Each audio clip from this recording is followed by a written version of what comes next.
नमस्कार. झेपमध्ये मी मोहिनी कुलकर्णी आपल्या सगळ्यांचं सहर्ष स्वागत करते.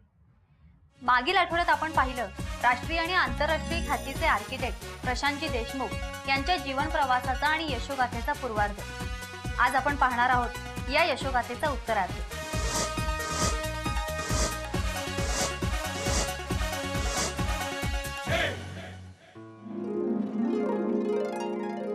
एवढी मेहनती, कुशाग्र आणि हरहुन्नरी व्यक्ती सगळ्यांच्याच लक्षात राहते. मग या व्यक्तीशी नातं जोडण्यासाठी सर्वजण पुढे येतात आणि त्यात ती व्यक्ती अविवाहित असेल तर एवढं चांगलं स्थळ कोणी हातचं जाऊ देत नाही. प्रशांतजींच्या बाबतीतही हेच घडलं. उच्च आणि श्रेष्ठ घराण्यातलं देखण्या आणि सुशिक्षित मुलीचं स्थळ त्यांना चालून आलं. 1982 साली खरं तर माझं लग्न झालं. राजघराण्यातील एका सुंदर आणि सुशिक्षित मुलीशी माझा विवाह होईल हे मी कधीच इमॅजिन केलं नव्हतं. आणि ही खरं म्हणजे माझ्या जीवनातली एक फारच आनंददायक आणि प्रवर्तक अशी घटना ठरली. दादासाहेब राजाज्ञे राजे भोसले हे माझे सासरे. त्यांनी आमच्यावर पद्मजासाठी स्थळ शोधायला सांगितलं होतं. त्याप्रमाणे आम्ही 2-3 स्थळ 4-5 स्थळं पाहिली, पण ह्याच्यामध्ये प्रशांत हेच योग्य वाटले.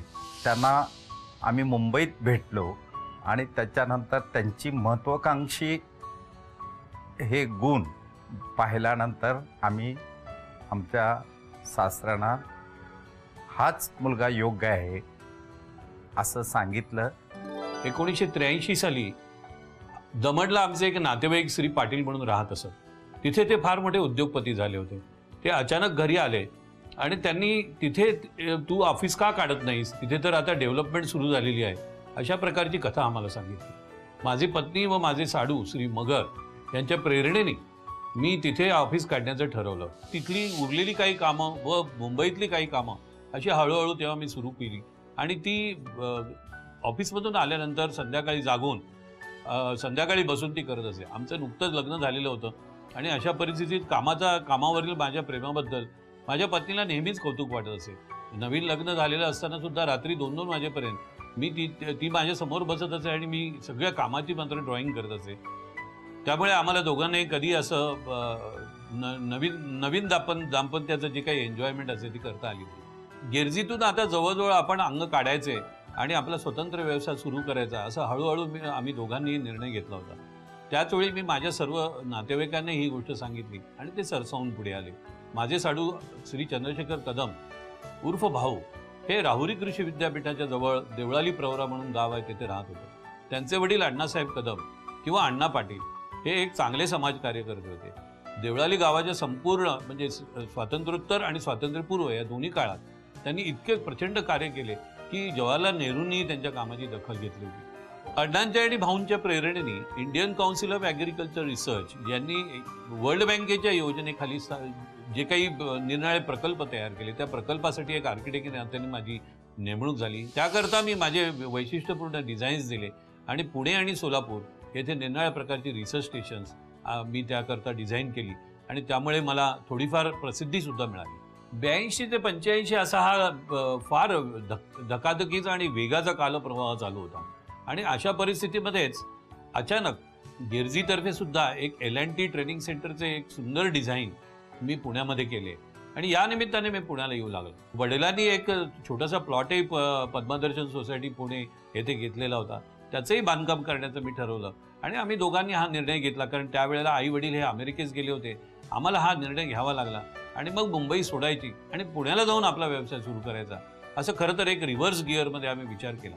गिरजीतल्या थोड्या साठलेल्या पैशांवर आम्ही पुण्यास आलो खरं, परंतु प्लॉट हा रिकामाच होता आणि तिथे घर बांधण्याच्या करता भरपूर पैसा लागणार होता. तितक्यात अक्का मगर आणि माझे साडू श्री कृष्णराव मगर या दोघांनी आमच्या बंगल्यात तुम्ही का राहावयास येत नाही असा प्रश्न विचारला व खूप आग्रह धरला. मग त्यांच्याच बंगल्यातील एका भाडेकरूची जागा त्यांनी आम्हाला रिकामी करून दिली आणि त्या जागेमध्ये आम्ही शिफ्ट झालो. प्रशांत ज्यावेळेस पुण्यामध्ये यायचं त्यांनी ठरवलं त्यावेळी त्यांना प्रॉब्लेम असा झाला की पुण्यामध्ये आल्यानंतर राहायचं कुठे. तर मग माझ्याकडे आले त्यांच्या आई आणि ते सर्वजण आणि म्हणाले की माझा मुलगा तुमच्याकडे राहील. तर म्हटलं ठीक आहे, आम्ही सुद्धा म्हणालो की आमच्याजवळ ठेवा म्हणून.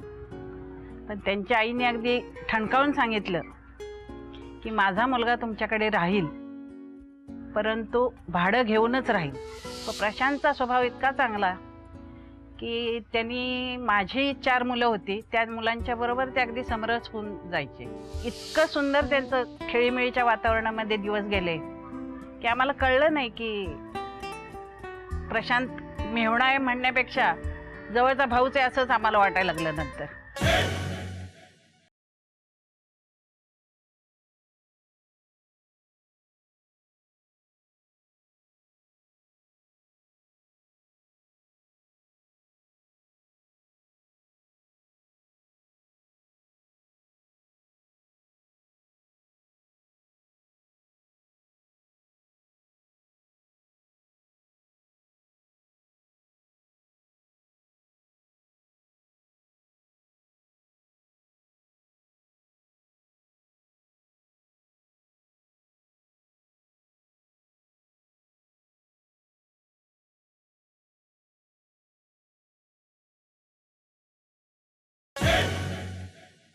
मगर साहेबांनी मला बारामती येथे एकदा ते घेऊन गेले व श्री शरद पवारांचा जो कारखाना आहे, माळेगाव सहकारी साखर कारखाना, येथे श्री चंद्रराव अण्णा तावरे व हिरेमठ या दोघांशी माझा परिचय करून दिला. तेथील मंगल कार्यालयाचे काम करावायचे होते. त्या मंगल कार्यालयाच्या कामाचा फार मोठा आव्हानात्मक सब्जेक्ट होता. मी अतिशय सुंदर डिझाईन केले. ते डिझाईन श्री शरद पवारांना आवडले व याप्रमाणे ठराव करून कामास सुरुवात करा असेही त्यांनी सांगितले. मला खूप आनंद झाला. परंतु त्याच वेळेला वसंतराव दादा पाटील हे जे महाराष्ट्राचे मुख्यमंत्री होते, त्यांनी सगळ्या साखर कारखान्यांनी गव्हर्नमेंट पॉलिटेक्निक सारखी पॉलिटेक्निक्स काढावी असं आवाहन केलं आणि त्यातलं पहिलं पॉलिटेक्निक हे शरद पवारांनी करण्याचं मान्य केलं. त्यामुळे आमचा हा मंगल कार्यालयाचा प्रस्ताव मागे पडला. सातारचे श्री श्रीधर कांगळाकर यांनी स्वतःचा व्यवसाय सुरू केला होता. मी तेथेही जाऊन त्यांना निनाळ्या बंगल्याकरता डिझाईन्स वगैरे देण्यास मदत केली. त्यांनी पुढे येऊन मग माझ्या काही बंगल्यातील फर्चिंगचं काम करण्याचं मान्य केलं आणि त्याप्रमाणे त्यांनी त्याची पूर्तताही केली. असे करता करता लवकरात लवकर वास्तुशांत करावी, वडिलांची तब्येत काही ठीक नाही, या पद्धतीनं आम्ही वास्तुशांत करायचे ठरवले. खरं तर घराचं कामही झालेलं नव्हतं, परंतु अक्कांना आणि श्री मगर यांना दिलेलं वचन पाळायचं असं मी मनाशी ठरवलं होतं. आणि 1 वर्ष पूर्ण होण्याआधीच आम्ही अक्षरशः फक्त 2 खोल्या पूर्ण करून आमच्या घरामध्ये वास्तुशांत करून पदार्पण केलं. या 2 खोलीच्या संसारामध्ये आम्ही एका खोलीमध्ये सगळा आमचा संसार हलवला व दुसऱ्या खोलीमध्ये ऑफिस, अशा पद्धतीनं प्रशांत देशमुख अँड असोसिएट्सची खऱ्या अर्थाने पुण्या ऑफिसची सुरुवात आम्ही केली. माझ्या पत्नीचं मला खरोखर कौतुक करावं लागेल, कारण तिने या सगळ्या प्रसंगामधून सगळ्या मान अपमान सहन करून आणि सगळ्या अडीअडचणीतून काटकसर करून पैसे वाचवले. माझा मुलगा प्रतीकही आम्हाला त्यावेळेला पुत्ररत्नही झालं होतं आणि प्रतीक हा लहानपणी थोडासा आजारी असायचा. परंतु हे सगळं कष्ट करत करत त्या तिन्ही बिचारींनी मला प्रचंड उत्साह आणि प्रोत्साहन दिलं. त्याचं मला कौतुक वाटतं आणि ते अजूनही अद्यापही ती मला सतत देत आहे. 11 डिसेंबर 1982 साताच्या राजघराण्यातून, राजे भोसले घराण्यातून लग्न होऊन मी मुंबईच्या धमाले देशमुख यांच्या घराण्यात आले.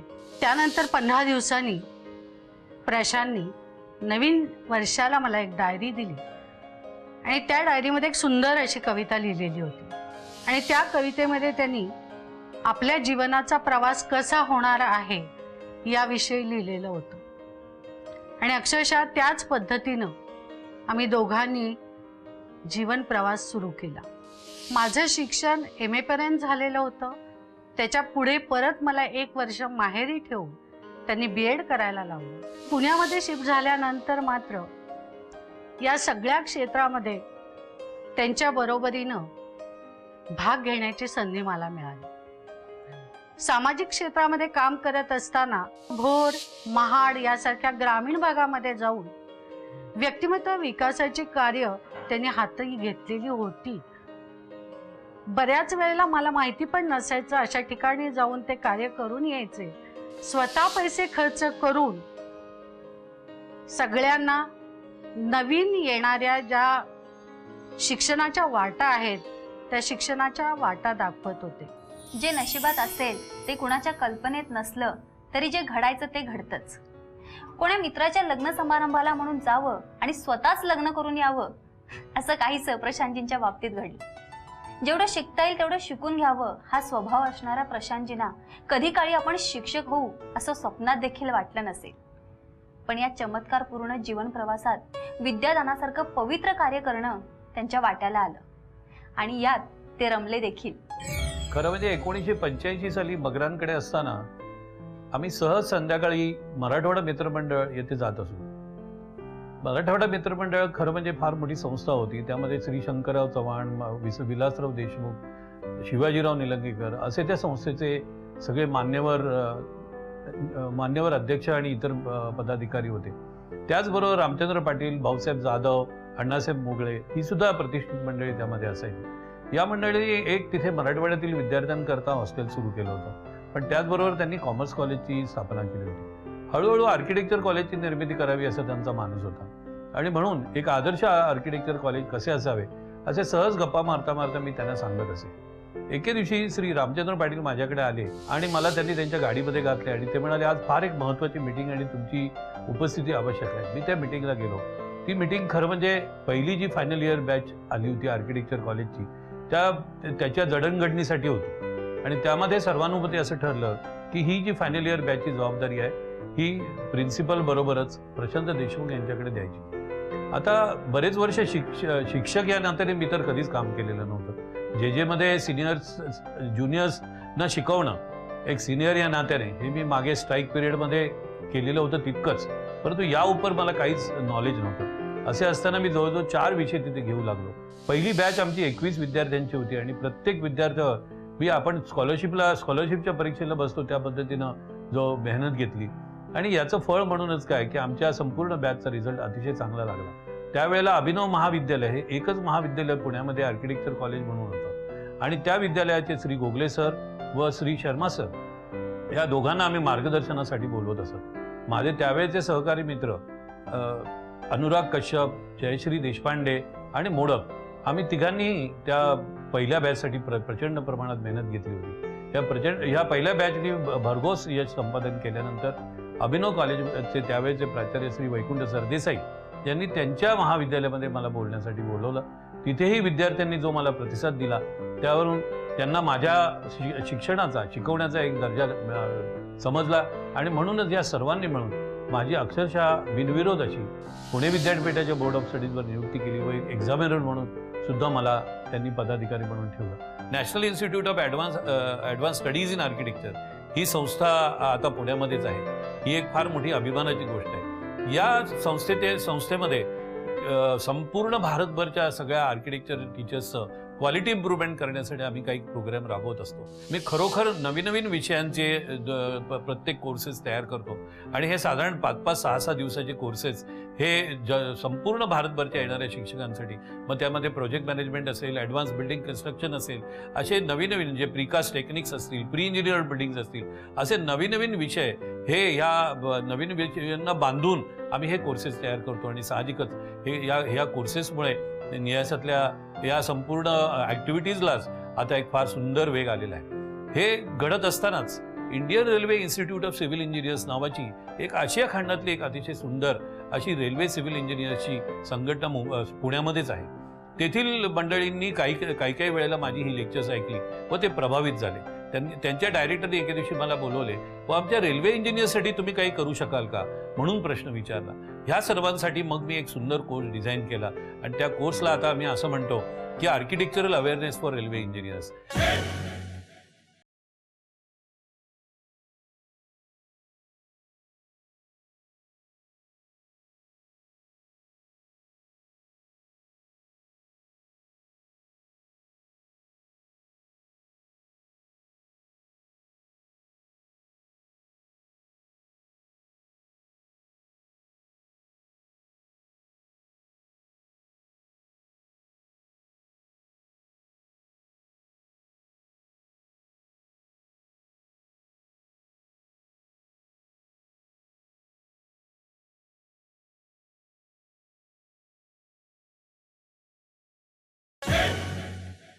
कोंबडं झाकलं तरी सूर्य उगवायचा राहत नाही.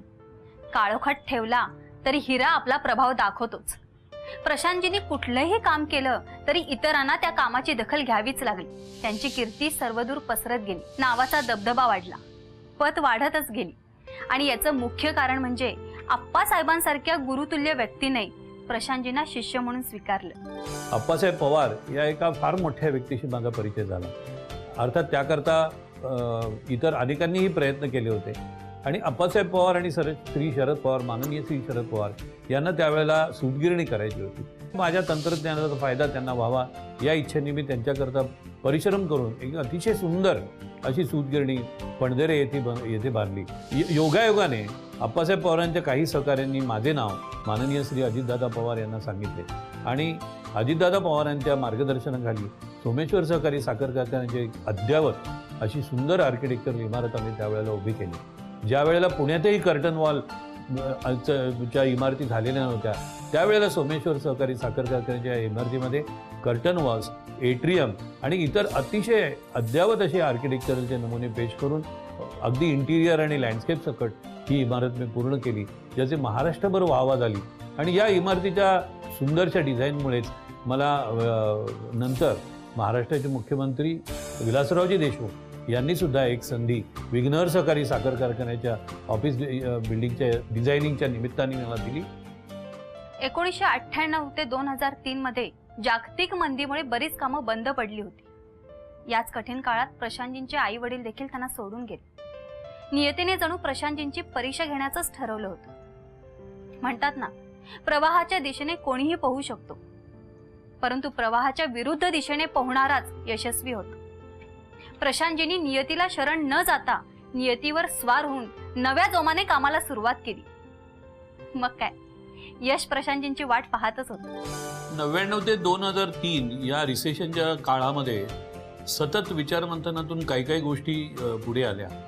त्यामध्ये प्रामुख्याने हे एक नक्की ठरवलं की ज्या जलद वेगाने होणारी प्रोजेक्ट्स आणि खूप मोठ्या स्केलची प्रोजेक्ट्स याच्यावरती कॉन्सन्ट्रेट करणं जरुरीचं आहे. खरं म्हणजे बंगले किंवा इंटिरियर्स वगैरे करताना आर्किटेक्चरल प्लेजर खूप मिळत असतं, परंतु प्रत्यक्ष त्यामधून प्रोडक्शन जास्त मिळत नाही. आणि एखादं मोठं ऑफिस चालवायचं असेल किंवा एखाद्या ऑफिसला मोठं करायचं असेल तर त्याचा उपयोग नाही.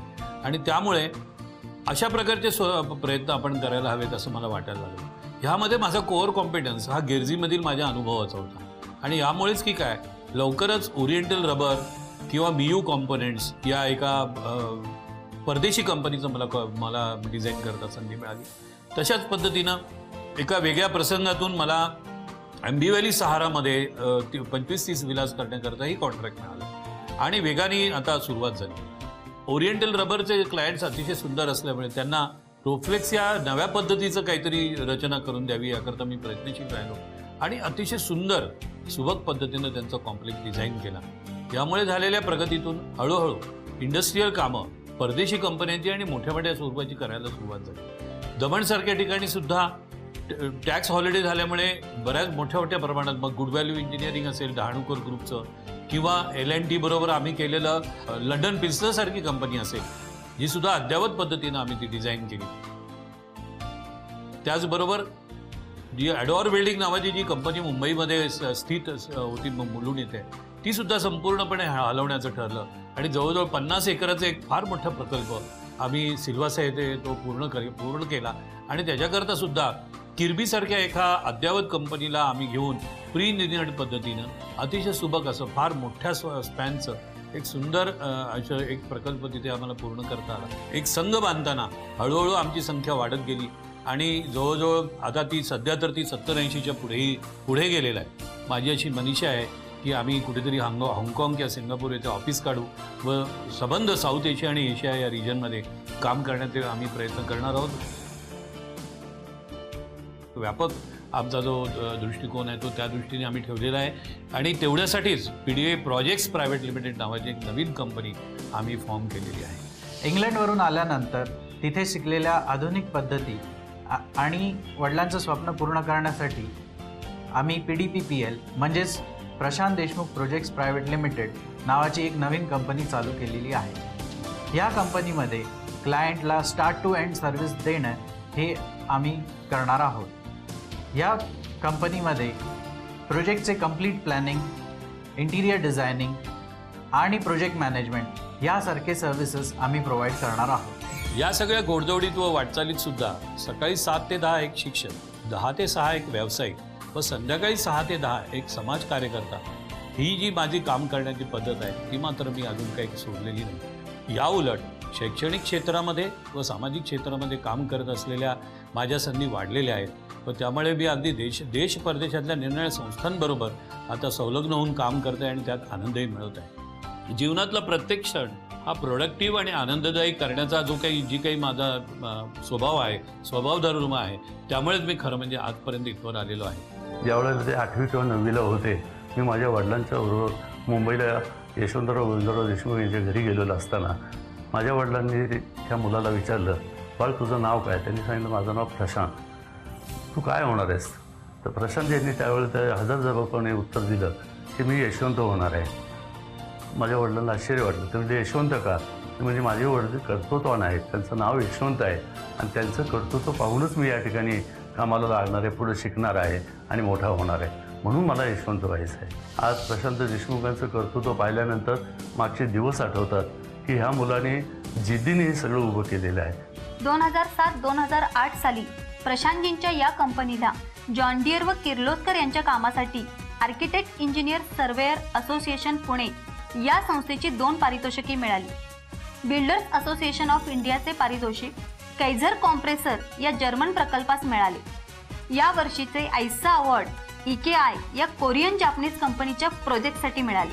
इथपर्यंतचा हा सारा प्रवास करत असताना साहजिकच मला वेळोवेळी झालेल्या माझ्या सगळ्या मित्रमंडळींचं मार्गदर्शन, आप्पासाहेब पवारांसारख्या थोर मंडळी ज्या मला भेटल्या, शाळेपासून मध्ये आचार्य अत्रे असतील, आप्पासाहेब पवार असतील, काही लोकांकडून तरुण मंडळींकडून जी मी प्रेरणा केली त्यामध्ये प्रामुख्याने अजितदादा पवार असतील, या सर्व मंडळींकडून प्रमाणेच माझ्या पत्नीनं, माझ्या चिरंजीव प्रतीकनं, ह्या सर्वांनी जे काही मला प्रोत्साहन दिलेलं आहे त्या प्रोत्साहाने अतिशय वाढलेल्या कॉन्फिडन्स लेवलनी मी हे पुढे जाणार आहे, हा मार्गक्रमण करणार आहे। आणि ही जी झेप घेतलेली आहे या साऱ्याचं श्रेय माझे सर्व सहकारी जे आज माझ्याबरोबर आहेत आणि माझ्या सगळ्या प्रकल्पांच्या बरोबर जे मला मदत करत असतात, मार्गदर्शन करत असतात, त्यांनाच मी देतो। तर ही होती माननीय प्रशांतजी देशमुख या हरहुन्नरी उद्योजकाची यशोगाथा। आजचा कार्यक्रम आपल्याला कसा वाटला? आपल्या प्रतिक्रिया आम्हाला जरूर कळवा। आमचा ईमेल आयडी आहे san49v@gmail.com। तर भेटूया पुढील आठवड्यात याच वेळी याच दिवशी आणि पाहूया एका नवीन व्यक्तिमत्वाची उत्तुंग झेप।